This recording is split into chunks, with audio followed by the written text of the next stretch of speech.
शुक्लां ब्रह्मविचारसारपरमामाद्यां जगद्व्यापिनीं वीणापुस्तकधारिणीमभयदां जाड्यान्धकारापहां हस्ते स्फाटिकमालिकां विदधतीं पद्मासने संस्थितां वन्दे तां परमेश्वरीं भगवतीं बुद्धिप्रदां शारदां। श्री महागणाधिपतये नमः। श्री महासरस्वत्यै नमः। श्री गुरुभ्यो नमः। శని సంచారము 26 జూలై 2026 ఆదివారం రాత్రి 1 గంట నుండి 10 డిసెంబర్ 2026 గురువారం రాత్రి తెల్లవారుజామున 5:30 మధ్య కాలంలో శని గ్రహము వక్రరీత్యా మీనరాశిలో సంచరిస్తున్నాడు కనుక సాధారణ సంచారంతో పోల్చినట్టయితే వక్రరీత్యా సంచరిస్తున్నటువంటి సమయంలో ద్వాదశ రాసుల వారికి విభిన్నమైనటువంటి గోచార ఫలితాలు ఉంటాయి. సహజంగా శని వక్రరీత్యా సంచారము, రుజుమార్గంలో సంచారము అనేటువంటివి 2 రకాల సంచారాలు మనకు శాస్త్రంలో గణిత భాగంలో చెప్పబడి ఉన్నాయి.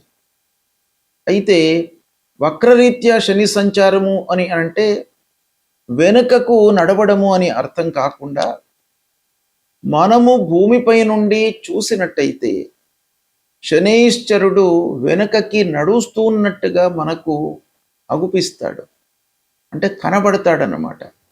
ఇది ఖగోళ పరంగా సూర్యుడికి కొన్ని డిగ్రీల సమీపంలో శనైశ్చరుడు వచ్చినప్పుడు ఇలాంటి వీక్షణ మనకు కలుగుతుంది.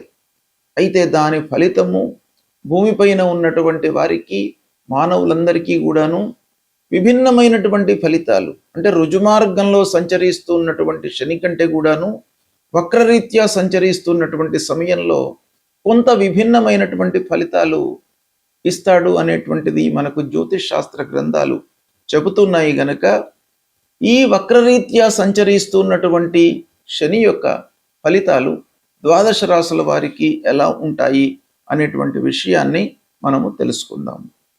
మీనరాశి వారికి, మీనరాశిలో శనైశ్చరుడు వక్రించి సంచరిస్తున్నటువంటి సమయంలో శని మూలకంగా గోచార ఫలితము ఎలా ఉంటుంది అనేటువంటి విషయాన్ని గనక మనం చూసినట్టయితే జన్మస్థానంలో శని సంచారం అన్నమాట. అంటే ఏలినాటి శని ప్రభావము ఉంది శని మూలకంగా. అందున వక్రించి సంచరిస్తున్నాడు గనక ద్వాదశ స్థానానికి సంబంధించినటువంటి ఫలితాలు కూడాను కొన్ని శని మూలకంగా కలిగే సూచనలు ఉన్నాయి. అయితే మనము ఏ ఏ విషయాలలో జాగ్రత్త పడాలి మీనరాశిలో శని సంచరిస్తున్నటువంటి సమయంలో అని అంటే, ప్రతి నిర్ణయం లోపల కూడాను మనము ఆచితూచి వ్యవహరించాలి. సమయస్ఫూర్తితో నిర్ణయాలు తీసుకోవాలి. ప్రారంభించేటువంటి పనులను క్షుణ్ణంగా తెలుసుకొని మనము దాన్ని ప్రారంభించాలి. ఇకపోతే ఉద్యోగస్తుల విషయం ఆలోచించినట్టయితే కొంత పని భారం పెరుగుతుంది, వర్క్ ప్లేస్ లోపల శ్రమ మీకు పెరుగుతుంది. అయితే ఫలితం కూడాను ఉంటుంది, కానీ కొంత ఆలస్యంగా వచ్చేటువంటి అవకాశాలు ఉంటాయి శని మూలకంగా. ఇకపోతే అధిక శ్రమ అయినప్పటికీ మీ పనితనానికి గుర్తింపు మట్టుకు లభిస్తుంది. అది చాలా సంతోషకరమైనటువంటి విషయం. ఉద్యోగం లోపల నైపుణ్యానికి ఆదరణ లభించి పదోన్నతిని కూడాను మీరు పొందేటువంటి అవకాశం కూడాను ఉంది. స్థిరమైనటువంటి ఉద్యోగంలో ఉంటారు. స్థానచలనం మూలకంగా ప్రారంభంలో కొంత ఇబ్బందులను ఎదుర్కొన్నప్పటికీ మీరు వేరే వర్క్ ప్లేస్లోకి వెళ్ళడం కానివ్వండి, లేదా విభాగం మారడం కానివ్వండి, ఇలాంటివి జరగడం మూలకంగా మీకు సంతృప్తి ఉంటుంది. ఇక ప్రభుత్వోద్యోగులకు బాధ్యత మట్టుకు పెరుగుతుంది. చేసేటువంటి వృత్తి లోపల స్వయం వృత్తిలో ఉన్నటువంటి వారికి అనుకూలంగా ఉంది ఈ సమయము. ప్రైవేటు ఉద్యోగస్తులకు కూడాను అనుభవానికి తగినట్టుగా మీకు విలువ లభిస్తుంది. మీ చేస్తున్నటువంటి వర్క్ ప్లేస్ లోపల వ్యాపారస్తులు తొందరపాటుతనానికి లోను కాకుండా ఆలోచించి నిర్ణయాలు తీసుకున్నట్టయితే చాలా సత్ఫలితాలను పొందుతారు. ఇక ముఖ్యంగా జన్మస్థానంలో అంటే మీనరాశిలో సంచరిస్తున్నటువంటి శనీశ్వరుడు తృతీయ దృష్టితో 3వ స్థానాన్ని చూస్తున్నాడు. తద్వారా మీరు డబ్బు విషయంలో కొంత జాగ్రత్తగా ఉండాలి, ఖర్చులను నియంత్రించుకోవాలి. కుటుంబంలో అనవసరమైనటువంటి వ్యవహారము, అనవసరమైనటువంటి చర్చలకు తాలివ్వకుండా ఉండడం మూలకంగా మీకు కుటుంబం లోపల సంతోషకరమైనటువంటి వాతావరణం వెల్లువిరుస్తుంది. ఇకపోతే శనీశ్వరుడు ముఖ్యంగా వ్యాపారస్తులకు పార్ట్నర్స్తో కొన్ని ఇబ్బందులను క్రియేట్ చేసే సూచనలు ఉన్నాయి. కాబట్టి వ్యాపారం చేస్తున్నటువంటి వాళ్ళు ఏకపక్షంగా నిర్ణయాలు తీసుకోకుండా పార్ట్నర్స్తో అన్ని విషయాలను కూడాను చర్చించి ముందుకు వెళ్ళడం చాలా మంచిది. తద్వారా మీకు మంచి ఫలితాలు కలుగుతాయి. ఇకపోతే చేసేటువంటి వృత్తి పైన కూడాను ఈ శని యొక్క సంచారం ప్రభావం ఉంది. కనుక మీరు చేస్తున్నటువంటి సమయంలో చేసేటువంటి పనికి సంబంధించినటువంటి విషయాన్ని పూర్తిగా తెలుసుకొని మీరు ప్రారంభించడం చాలా మంచిది. ఇకపోతే ఉద్యోగంలో మట్టుకు మీకు నైపుణ్యత ప్రదర్శించడం మూలకంగా గుర్తింపు లభిస్తుంది. సమాజంలో మంచి పేరు వస్తుంది. చదువుకునేటువంటి వారికి, విద్యార్థులకు చాలా కలిసి వస్తుంది ఈ సమయము. సంతానం కొరకై ప్రయత్నంలో ఉన్నటువంటి వాళ్లకు శుభవార్త ఈ సమయంలో ఉంటుంది. చాలా సంతృప్తిగా ఉంటారు. ఇక ముఖ్యంగా విదేశ ప్రయత్నాలు చేస్తున్నటువంటి వాళ్ళు, అంటే చదువు నిమిత్తమై, హయ్యర్ ఎడ్యుకేషన్ విషయమై బయట దేశానికి ప్రయత్నాలు చేస్తున్నటువంటి వారికి కూడాను ఈ సమయం బాగా కలిసి వస్తుంది. వ్యవసాయదారులకు అనుకూలం. అయితే కొన్ని విషయాలలో వ్యవసాయదారులకు ఇబ్బందులు కూడాను ఒక పక్కన కనబడుతున్నాయి. ముఖ్యంగా వ్యవసాయదారులు పక్కవారితో, అంటే వాళ్ళ భూమికి పక్కన ఉండేటువంటి వారితో కొంత జాగ్రత్తలు తీసుకోవాలి. వాళ్లతో వ్యవహారము, కలహాలు, అభిప్రాయ భేదాలు ఇలాంటివి వచ్చే సూచనలు కనబడుతున్నాయి. అయినప్పటికీ దిగుబడి బాగానే ఉంటుంది, సంతృప్తికరంగానే ఉంటారు. పారిశ్రామికవేత్తలకు కూడాను మీకు అనుకూలమైనటువంటి సమయం ఇది. ఓవరాల్గా మనం చూసినట్టయితే మీనరాశి వారికి మీనరాశిలోనే వక్రించి సంచరిస్తున్నాడు గనక ఆరోగ్యంపై మీరు చాలా శ్రద్ధ చూపాలి. వర్క్ లోడ్ పెరిగేటువంటి అవకాశం ఉంది ఈ సమయం లోపల. అంటే మీరు ఆఫీసులో కానివ్వండి, వ్యాపార స్థలంలో కానివ్వండి, వ్యాపారంలో పూర్తిగా మీరు నిమగ్నమయ్యి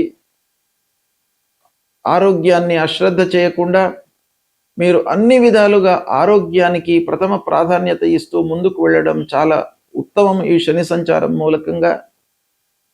తర్వాత వృధా ఖర్చులు కూడాను మీకు ముందుకు వచ్చే సూచనలు కనబడుతున్నాయి. కాబట్టి దాన్ని కూడాను నియంత్రించుకోండి. రాస్యాధిపతి మంచి స్థానంలో ఉన్నాడు కాబట్టి మీకు శుభ ఫలితాలు ఎక్కువగా ఉంటాయి.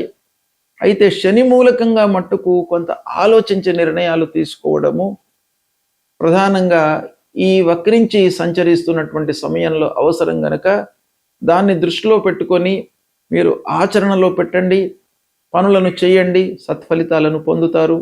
శనైశ్చరుడు మీనరాశిలో వక్రించి సంచరిస్తున్నటువంటి సమయంలో ఆయా రాసుల వారికి గోచార రీత్యా 1, 2, 4, 5, 7, 8, 9, 10, 12 స్థానాలలో ప్రతికూలమైనటువంటి ఫలితాలను ఇస్తాడు. కాబట్టి శనైశ్వరుడి నిమిత్తమై కొన్ని పరిహారాలు చేసుకోవడము, మన పరిధిలో ఉన్నంత వరకు ఆలోచన విధానంతో ముందుకు వెళ్ళడము, సమయస్ఫూర్తితో నిర్ణయాలు తీసుకోవడము, ఆత్మవిశ్వాసంతో ఉండడము చాలా ముఖ్యమైనటువంటి పనులు. కాబట్టి పరిహారం మనం ఏం చేసుకోవాలి అంటే, భగవంతుడి యొక్క అనుగ్రహం కొరకై మనం చేయవలసినటువంటి కర్తవ్యం ఏంటి అని అంటే, మీరు ప్రతినిత్యం కూడాను శనీశ్వరుడికి సంబంధించినటువంటి మూలమంత్రాన్ని జపించండి. నీలాంజన సమాభాసం రవిపుత్రం యమాగ్రజం ఛాయా మార్తాండ సంభూతం తం నమామి శనైశ్చరం అనేటువంటి ఈ మూలమంత్రాన్ని ప్రతినిత్యం కూడాను చదువుకోండి. హనుమాన్ చాలీసా పారాయణం చేయండి. ఆంజనేయ స్వామి మూలకంగా, హనుమత్ దర్శనం మూలకంగా మీ లోపల ఒక ధైర్య సాహసాలను మీకు ఆ భగవంతుడు ఇస్తాడు. కనుక ప్రతినిత్యం కూడాను ఆంజనేయ స్వామి దేవాలయానికి వెళ్ళి దర్శించుకోండి. తద్వారా శనైశ్చరుడి మూలకంగా సంభవించేటువంటి దుష్పరిణామము మీకు దూరమవుతుంది.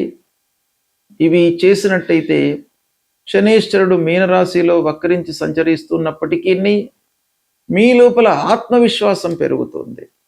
ఆత్మవిశ్వాసమే అన్నింటికీ మూల కారణం కనుక, అది ఉన్నట్టయితే మనోబలం, బుద్ధి బలం, శారీరక బలం ఇవన్నీ కూడాను హనుమత్ దర్శనం మూలకంగా, హనుమంతుణ్ణి స్మరించడం మూలకంగా మీకు కలుగుతుంది. గనక ఇది చెయ్యండి, తప్పకుండా మీకు మంచి ఫలితాలు కలుగుతాయి. శుభం. శనైశ్చరుడు మీనరాశిలో వక్రించి సంచరిస్తున్నటువంటి సమయంలో ఆయా రాసుల వారికి గోచార రీత్యా 1, 2, 4, 5, 7, 8, 9, 10, 12 స్థానాలలో ప్రతికూలమైనటువంటి ఫలితాలను ఇస్తాడు. కాబట్టి శనైశ్చరుడి నిమిత్తమై కొన్ని పరిహారాలు చేసుకోవడము, మన పరిధిలో ఉన్నంత వరకు ఆలోచన విధానంతో ముందుకు వెళ్ళడము, సమయస్ఫూర్తితో నిర్ణయాలు తీసుకోవడము, ఆత్మవిశ్వాసంతో ఉండడము చాలా ముఖ్యమైనటువంటి పనులు. కాబట్టి పరిహారం మనం ఏం చేసుకోవాలి అంటే, భగవంతుడి యొక్క అనుగ్రహం కొరకై మనం చేయవలసినటువంటి కర్తవ్యం ఏంటి అని అంటే, మీరు ప్రతినిత్యం కూడాను శనైశ్చరుడికి సంబంధించినటువంటి మూలమంత్రాన్ని జపించండి. నీలాంజన సమాభాసం రవిపుత్రం యమాగ్రజం ఛాయా మార్తాండ సంభూతం తం నమామి శనైశ్చరం అనేటువంటి ఈ మూలమంత్రాన్ని ప్రతినిత్యం కూడాను చదువుకోండి. హనుమాన్ చాలీసా పారాయణం చేయండి. ఆంజనేయ స్వామి మూలకంగా, హనుమత్ దర్శనం మూలకంగా మీ లోపల ఒక ధైర్య సాహసాలను మీకు ఆ భగవంతుడు ఇస్తాడు. కనుక ప్రతినిత్యం కూడాను ఆంజనేయ స్వామి దేవాలయానికి వెళ్ళి దర్శించుకోండి. తద్వారా శనైశ్చరుడి మూలకంగా సంభవించేటువంటి దుష్పరిణామము మీకు దూరమవుతుంది. ఇవి చేసినట్టయితే శనైశ్చరుడు మీనరాశిలో వక్రించి సంచరిస్తున్నప్పటికీ మీ లోపల ఆత్మవిశ్వాసం పెరుగుతుంది. ఆత్మవిశ్వాసమే అన్నింటికీ మూల కారణం కనుక, అది ఉన్నట్టయితే మనోబలం, బుద్ధి బలం, శారీరక బలం ఇవన్నీ కూడాను హనుమత్ దర్శనం మూలకంగా, హనుమంతుణ్ణి స్మరించడం మూలకంగా మీకు కలుగుతుంది. గనక ఇది చెయ్యండి, తప్పకుండా మీకు మంచి ఫలితాలు కలుగుతాయి. శుభం.